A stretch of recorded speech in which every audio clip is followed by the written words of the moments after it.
ଜୟ ଶ୍ରୀ ଜଗନ୍ନାଥ ସାଙ୍ଗମାନେ, ମୁଁ ଦେବସ୍ମିତା ୱେଲକମ୍ କରୁଛି ଆଜିର ଦେବସ୍ମିତା ଚ୍ୟାନେଲ୍ର ଗୋଟେ ନ୍ୟୁ ବ୍ଲଗ୍କୁ। ତ ଦେବସ୍ମିତା ଚ୍ୟାନେଲ୍ ଗୋଟେ ନ୍ୟୁ ବ୍ଲଗ୍ର ଆଜି ଦେବସ୍ମିତା ମାନେ ଗୋଟେ ପ୍ଲେସ୍ର ମାନେ ଆଣିଛି ଭିଡ଼ିଓ ଆଣିଛି ବ୍ଲଗ୍ ଆଣିଛି। ତ କେମିତି କ'ଣ ଲାଗୁଛି ଚାଲନ୍ତୁ ଭିଡ଼ିଓ ଦେଖନ୍ତୁ। ଭିଡ଼ିଓ ଦେଖି ଲାଷ୍ଟକୁ ମାନେ କମେଣ୍ଟ କରିବେ କେମିତି ଲାଗୁଛି। ତ ଫାଷ୍ଟ ମାନେ ଏଇଟା ହେଉଛି ଆମର ସେ ଜାଗା ପ୍ଲେସ୍ ଲାଷ୍ଟ ଭିଡ଼ିଓଟା। ତ ମୁଁ ଫାଷ୍ଟରୁ ଆପଣଙ୍କୁ ବୁଲେଇ ନେଉଛି ସେ ଜାଗାକୁ। ଫାଷ୍ଟରେ ଆମେ ସମସ୍ତେ ମୋ ପରିବାର ସହ ଆମେ ବାହାରି ଯାଇଥିଲୁ ସେ ଜାଗାକୁ ବୁଲିବାକୁ। ସେଇଟା ହେଉଛି କେଉଁଝର ଡିଷ୍ଟ୍ରିକ୍ଟର। ତ ହେଉଛି ମାନେ ମା ଗଡ଼ଚଣ୍ଡୀଙ୍କ ମନ୍ଦିର। ତ ସେଇଟା ଗୋଟେ ପାହାଡ଼ ପାଖରେ ମା ମାନେ ସେଠି ମାନେ ପୂଜା ପାଆନ୍ତି।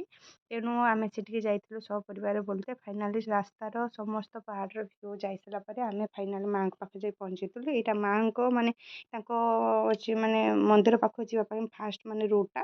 ତ ଏଠି ସେଥିପାଇଁ ମାଆଙ୍କର ଗୋଟେ ଗେଟ୍ ଲାଗିଛି ମା ଗଡ଼ଚଣ୍ଡୀଙ୍କ ନାଁରେ।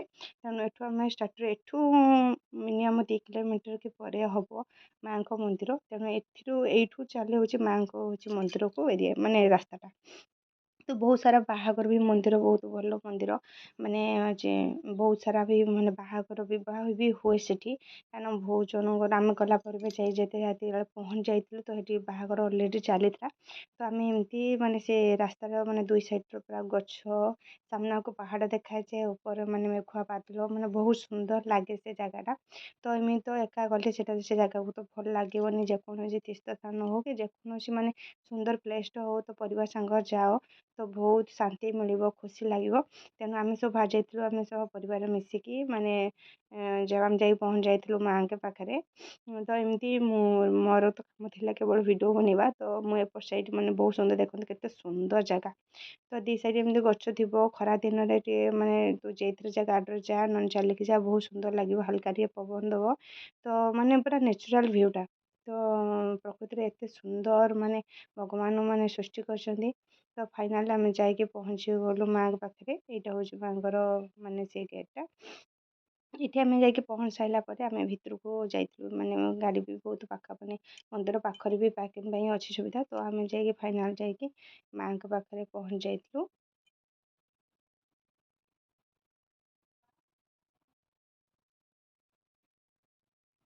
ଫାଇନାଲି ବହୁତ ସମୟର ମାନେ ମାନେ ବହୁତ ସମୟର ମାନେ ଅପେକ୍ଷା ପରରେ ଆମେ ଯେ ଫାଇନାଲ୍ ଯାଇ ପହଞ୍ଚି ଯାଇଥିଲୁ ମାଆଙ୍କ ପାଖରେ। ଏଠି ଆଗକୁ ତ ଆମେ ଦେଖନ୍ତୁ କେତେ ମାନେ ଗାଡ଼ି ଅଛି, ବହୁତ ସାରା ଲୋକ ଅଛନ୍ତି। କାରଣ ଏଠି ଗୋଟେ ବାହାଘର ବି ଚାଲିଥିଲା। ତ ଆମେ ଗାଡ଼ି ଏଠି ରଖିଥିଲୁ। କିନ୍ତୁ ଏଠି ବହୁତ ସୁନ୍ଦର ଲାଗେ କାହିଁକିନା ଝରଣା ଥାଏ ଆଉ ବହୁତ ସାରା ମାନେ ଥାଆନ୍ତି, ମାଙ୍କଡ଼ ଥାଆନ୍ତି। ଦେଖନ୍ତୁ କେତେ ସୁନ୍ଦର ସାରା ମାଙ୍କଡ଼।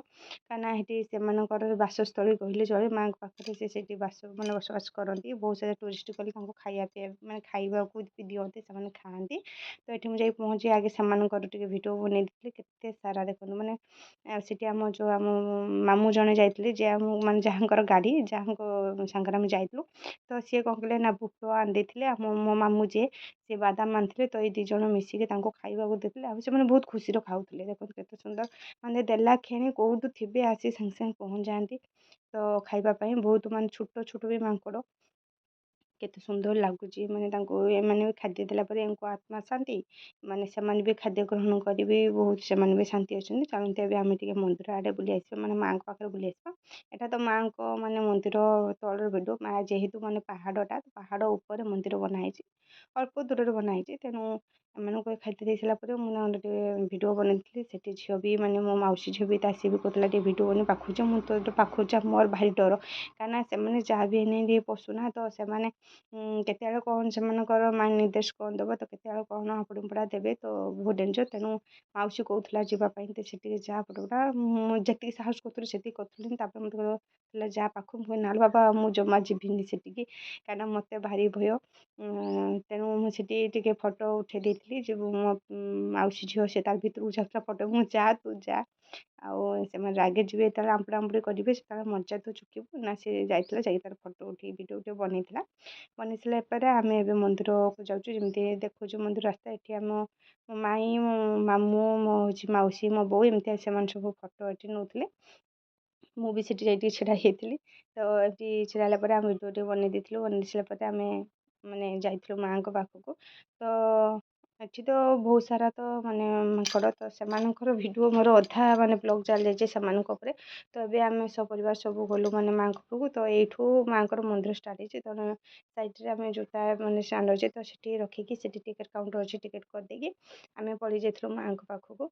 ତ ଝିଅ ମାନେ ରିସେଣ୍ଟ ଯାଇଥିଲା ତାରିଣୀଙ୍କ ପାଖକୁ, ତ ନଣ୍ଡା ହେଇଥିଲା, ତ ଆମେ ସେଠୁ ଆସିକି ଆମେ ସେଠିକି ପଳେଇଥିଲୁ। ତ ଏଠି ଯାଇସାରିଲା ପରେ ଉପରକୁ ଯେତେବେଳେ ନନା ବି ଥିଲେ ପୂଜା ହେଉଥିଲା, କାହିଁକିନା ରିସେଣ୍ଟ ବାହାଘରଟା ଯାଇଥିଲା ନା, ତ ନନା ବି ସବୁବେଳେ ଆଭେଲେବୁଲ୍ ଥାଆନ୍ତି ମନ୍ଦିରରେ, କାହିଁକିନା ସନ୍ଧ୍ୟା ହେଲେ ସେ ମନ୍ଦିରରୁ ଆସନ୍ତି, ସେ ମନ୍ଦିର ରୁହନ୍ତି। ଏଇଟା ହେଉଛି ଯେ ମନ୍ଦିରର ମାନେ ଲୁକ୍ଟା, ମାନେ ବହୁତ ସୁନ୍ଦର ଜାଗା, ବହୁତ ଆତ୍ମା ଶାନ୍ତି ଥିଲେ। ବର୍ତ୍ତମାନ ତ ପାଣି ନାହିଁ, କାହିଁକିନା ପାଣି ମାନେ ଖରାଦିନ ପାଣି ବହୁତ ସର୍ଟେଜ୍, କିନ୍ତୁ ଝରଣାର ଯେତେବେଳେ ମାନେ ଟିକେ ପାଣି ଟାଇମ୍ ହୁଏ, ତ ପାଣି ଏତେ ସାରା ମାନେ ଆସେ ପାଣି ଜୋରେ, ତା ଆବାଜରେ କେତେ ସୁନ୍ଦର ଲାଗେ। ଆଉ ପୁରା ଥଣ୍ଡା ଲାଗେ, ସେ ପ୍ଲେସ୍ଟା ବହୁତ ଥଣ୍ଡା ଲାଗେ, କାହିଁକିନା ପାଣିର ଯେଉଁ ପାଣି ଆସିବା ଦ୍ୱାରା ବହୁତ ଥଣ୍ଡା ଲାଗେ, ବହୁତ ଆତ୍ମା ଲାଗେ। ଏଇ ପାଉଛ ଯେତେ ସୁନ୍ଦର ହେଇଛି, ମନେ କରୁଛି ସେଠି ଯାଇତେ ବସି ଯାଇତେ।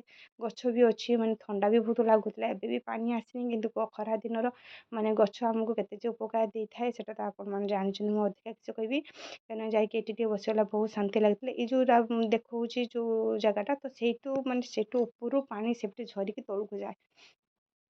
ତ ଆମେ ଯାଇକି ମାଆଙ୍କ କତିକି ପଳେଇଥିଲୁ। ଏଠି ଆଗକୁ ମୋ ମାଉସୀ ଆଉ ପୁଅ ଯାଉଥିଲେ, ତ ମୁଁ ବି ତାଙ୍କ ପଛେ ପଛେ ଆସିଥିଲି। ଇଏ ହେଉଛି ମାଆ ମନ୍ଦିର। ମୁଁ ବି ପଚାରିଥିଲି ନନାଙ୍କୁ, ମୁଁ ଟିକେ ମୁଁ ଫଟୋ ମନ୍ଦିର ନେଇପାରିବି ଭିଡ଼ିଓ? କହିଲେ ହଉ ଠିକ୍ ଅଛି ତମେ ନିଅ। ତେଣୁ ମୁଁ ମାଆଙ୍କର ଟିକେ ମାନେ ଫଟୋ ଆଉ ଭିଡ଼ିଓ ନେଇଯାଇଥିଲି। ଝିଅକୁ ବି ନନା ଟିକେ ମାନେ ତାର ମାନେ ଯେହେତୁ ଛୁଟି ପଡ଼ିଥିଲା, ତାକୁ ଟିକେ ଆଶୀର୍ବାଦ କରୁଥିଲେ, ତାକୁ ଟିକେ ମାଆଙ୍କୁ ମାନେ ସ୍ମରଣ କରି ତାର ଟିକେ ମଙ୍ଗଳ କାମନା କରୁଥିଲେ, ତାକୁ ଟିକେ ଆଶୀର୍ବାଦ କରୁଥିଲେ। କଲା ପରେ ଆମକୁ କହିଥିଲେ କି ମାଆଙ୍କର ବ୍ୟାକ୍ ସାଇଡ଼୍ ମାନେ ପରିଭ୍ରମଣ କରିତେ, ମାନେ ମାଆଙ୍କ ମାନେ ମନ୍ଦିର ଯେଉଁ ମାଆ ଅଛନ୍ତି, ତ ଚାରିପଟେ ପରିଭ୍ରମଣ କରିତେ। ତ ପରିଭ୍ରମଣ କରିବା ମାନେ ମୁଁ ଟିକେ ପଳେଇଥିଲି। ଦେଖନ୍ତୁ ମାନେ ପାହାଡ଼ ହେଇଛି, ମନ୍ଦିର ହେଇଛି, ତ ମନ୍ଦିର ଭିତରେ ମାଆ ଅଛନ୍ତି, ତ ମାଆ ଚାରିପଟେ କେତେ ଷୋଡ଼ଙ୍ଗ ଟାଇପ୍ର ହେଇଛି।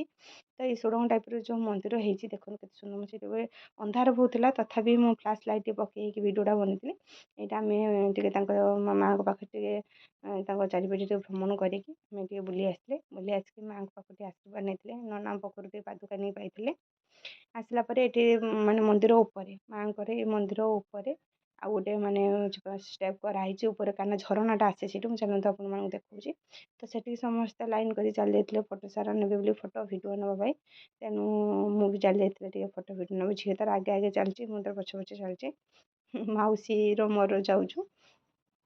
ତ ଯାଇକି ସେଠି ପହଞ୍ଚି ସାରିଲା ପରେ ମୁଁ ହେଉଛି ବହୁତ ସାରା ଫଟୋ ନେଇଥିଲି, ଭିଡ଼ିଓ ନେଇଥିଲି। ତ ସେଠି ସେ ଅନ୍ୟମାନେ ସବୁ ମାମୁଁ ଆଉ ଝିଅ ଆଙ୍କେ ସେମାନେ ଟିକେ ଆଗତୁରା ପଳେଇଥିଲେ। ଛୁଆମାନଙ୍କୁ ଭାରି ଡର, କାରଣ ଉପରେ ନା ବାଇଚାନ୍ସ ଟିକେ ଗୋଡ଼ ସ୍ଲିପ୍ କରିବ ତ ପଡ଼ିଯିବେ, ଡେଞ୍ଜର ଅଛି ବି ଟିକେ ଉପରେ। ତେଣୁ ସେମାନଙ୍କୁ ମନା କରିଥିଲେ, କିନ୍ତୁ ମାଙ୍କଡ଼ ବହୁତ ସାରା ରହିଛନ୍ତି ନା, ତ ସେଠି ସେମାନେ ଟିକେ ମାନେ ଅସନା କରିଦେଇଛନ୍ତି ବହୁତ ସାରା। ତ ସେଠି ଚାଲିକି ଯେଉଁ ଯାଉଥିଲେ, ଜୋତା ତ ଏଲାଉ ନାହିଁ ନା, ତ ଏଠି ମାଉସୀ ତାର ମାନେ ମନ୍ଦିର ସେପଟ ସାଇଡ଼୍ ନା, ତ ଜୋତା ନେଇଯିବ। ସେ ତାର ଅସନା ହେଇଥିଲା ବୋଲି ସେ ତାର ନେଇଗଲା। ଆମେ କେହି ଜୋତା ନେଇନଥିଲୁ, କିନ୍ତୁ ବହୁତ ଜାଗା ସେମାନେ ଅସନା କରିଦେଇଥିଲେ। ତ ଏବାଟେ ମୁଁ ତଳ ବାଟେ ଟିକେ ମାନେ ଦେଇକି ମାମୁଁ ଆଙ୍କେ ସେପଟ ଥିଲେ, ମୁଁ ସେପଟ ସେମାନଙ୍କ ପାଖକୁ ପଳେଇଥିଲି। ତ ଯାଇକି ଫଟୋ ଉଠେଇବା ନେଇକି ମାମୁଁ ଆଙ୍କେ ଯେଉଁ ସାଇଡ଼୍ରେ ଅଛନ୍ତି, ସେଇ ସାଇଡ଼୍ରେ ଟିକେ ଝରଣା ସେଇଠୁ ଆସେ, ଉପର ତଳ ଝରଣାଟା। ବହୁତ ସାରା ଲୋକ ବି ଯାଇଥିଲେ, ସେମାନେ ବି ବହୁତ ସାରା ଫଟୋ ହେଉଥିଲେ। ଏଇଠି ମାମୁଁ ଆଙ୍କେ ଯେଉଁ ଅଛନ୍ତି, ତା ତଳ ସାଇଡ଼୍ରେ ଯେଉଁ ଖାଲ ରଙ୍ଗର ଅଛି, ଘାଇ ରଙ୍ଗର, ତ ସେଇଠୁ ସେ ପାଣି ଆସେ ପୁରା ମନ୍ଦିର ତଳକୁ। ଯେମିତି ଫାଷ୍ଟ ମୁଁ ଦେଖିଥିଲି ମାଙ୍କଡ଼ମାନେ ଥିଲେ, ତ ସେତେବେଳେ ଯାଏଁ ପାଣି ଝରଣା ବୋହିକି ଆସେ, ବହୁତ ସୁନ୍ଦର ଲାଗେ। ତ ଏଇଭଳି ଭାବରେ ମୁଁ ପଳେଇ ଆସିଥିଲି।